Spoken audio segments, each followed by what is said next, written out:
Hi guys! Magandang gabi! Welcome back po dito sa Gandara SR Channel for Showbiz Update. Andito na naman nga po akong muli nagbabalik.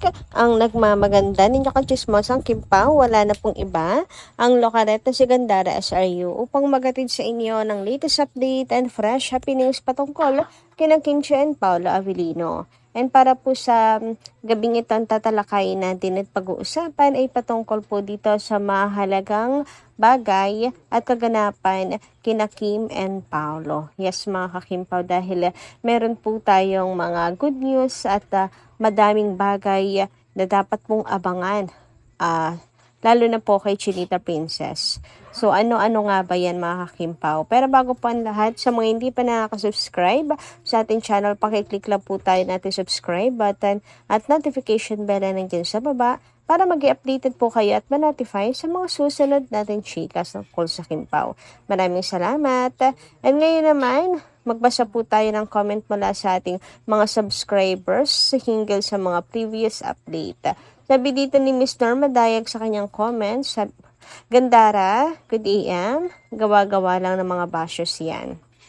Ano akala nyo kay Kimi? Malandi, gaya ng idol nyo? For your info, Kim in her 20 years in showbiz, she just had 3 boyfriends including Paolo. The rest, according to noted vlogger, mayroon nga dyan na plat ng BF. Like Casey. Dami pala niya naging boyfriend bago yung recent BF niya. Ngayon, she has 3 children with different father. How is that? Now, she is going home to the movies. So, she likes Pao to be her partner in a movie. I think Pao rejected the offer because he knows her background just like J9. So, in showbiz, bihira lang ang malinis na babae, wherein they had only 2 boyfriends to enjoy their tandem, which led the heart-throb romance. God bless us all, especially to KP and you, Gandara, SRU and family. Thank you so much po, ay not-included ako sa inyo, Miss Norma Dayag. And pag-usapan nga natin ang tungkol dito. Si Kim kasi hindi po nila mabahid-bahira ng kalandian mga kakimpaw, o hindi nila mabahiran ang pangalan ni Kimi ng ano bang tamang term doon mga kakimpaw? Hindi malinis sa pangalan ni Kim, hindi nila madumi-dumihan mga kakimpaw. Kaya ayan, kung gumagawa na lang sila ng kung ano-ano, inililink kung kani-kanino mga kakipi, na para bang ikasisira yun ang imahe ni Kim. Mas mangingibabaw pa rin kung sino talaga si Kim sa tunay na buhay. Kasi kahit sinong inilink ninyo kay Chinita Princess, still nobody sila mga kakimpaw eh. Kumbaga, pag sinabi mong Kim Chiu sa relationship, yung mga nililink nyo, hindi yun agad pumapasok sa isip ng mga tao eh. Kasi nga wala naman, walang ganon mga kakimpaw.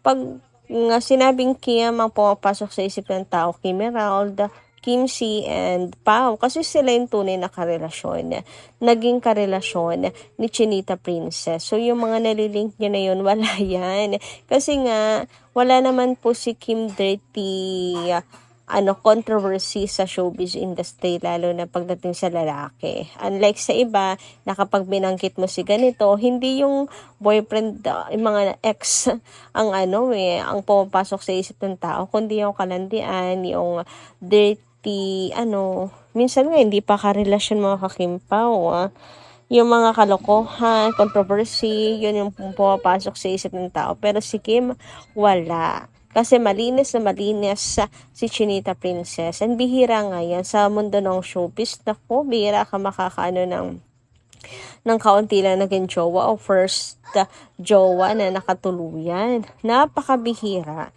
Mabibilang mo sa 5 daliri mo, mga kakimpaw. Lalo na po si Kim Chiu ay napaka-active sa industriya in her 20 years mga kakimpaw. Walang hindi putol-putol, mga kakipi. Talagang ang dami nangyayari sa kanyang career, mga kakimpaw. Pag ganyan, kung iba-iba lang yan, mga kakimpaw, di ba? Kung ang dami nang naging jowa bells.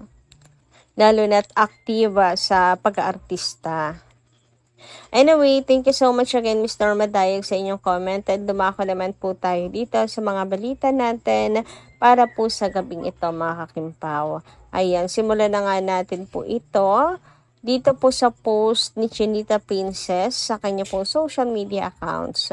Muli po nag-post si Kimi ng tungkol po sa kanyang House of Little Bunny PH sa Zamboanga, mga kakimpaw. So, nagbigay po siya ng appreciation, pasasalamat sa mga taga Zamboanga na pumunta sa kanyang opening day, mga kakipi. And ayun nga po dito sa kanyang post, muchas gracias Zamboanga. Ayan, at House Little Bunny PH. Your love and support for House of Little Bunny PH is truly unbelievable. Super amazing beyond words. Bien gracias Zamboanga. Million gracias gayet for todo el amor y apoyo. Wala akong naintindihan, Kimi. Ayan, meeting all of you, hearing your stories, and knowing that some of you even traveled from nearby towns just to visit our pop-up truly melted my heart. Every hug, every smile, every photo, every childhood story reminded me why I started this little dream in the first place. To my wonderful family, thank you for going all out to support another what if that became a reality. A special thanks to Alpha Charlie for flying all the way from Canada, Twinkle Chu and Carlo for always being there. Grabe yung from Canada, mga kakimpaw, no? At Trisha Chu for her husband and her husband Ben. Angelica Chu and Edward. Hides Fernandez and Andre Jetsego for being such a trooper. Thank you. Ma'am Dorothy, the wine company building owner, thank you for accommodating us to the 1-month pop-up. And of course, the amazing #ever after Zamboanga team. They're known for creating beautiful events, but this time they turned a pop-up store into something even more magical. My heart is so full. From the bottom of my heart, muchas gracias Zamboanga. This is a weekend I will never forget. We are open 9 a.m. to 7 p.m. daily, located at second floor, One Company Building, One Company at Zamboanga City. July 11 to August 10. So, ayan mga kakimpaw, ha. Bali, 1 month po sila dyan sa Zamboanga. July 11 to August 10, mula 9 a.m. to 7 p.m. Mahaba-haba, mga kakimpaw, ang open nila, mga kakipino. And panawagan lang syempre sa lahat na suportahan po natin ang business ni Kimi. Ayan, kapag meron po kayong gusto regaluhan, mga kakimpaw. Kasi 1 month, kung hindi ako nagkakamali, meron silang target sale, mga kakimpaw. Siguro, mas tatagal sila, mga kakimpaw, kung magiging malakas ang House of Little Bunny PH doon. Pero kung hindi nila ma-target siguro yon, mga kakimpaw, baka lumipat po sila ng another store, another place, mga kakipi, ano. Kaya napakahalagang balita nito, mga kakimpaw, para po sa lahat. Ayan, mula po July 11 hanggang August 10 po sila dyan. So, kung meron po kayong gustong pagbigyan ng gifts pag may birthday, pambigay sa inyong parents, inyong jowa, ayan, andyan po ang House of Little Bunny PH. Affordable, mga kakimpaw.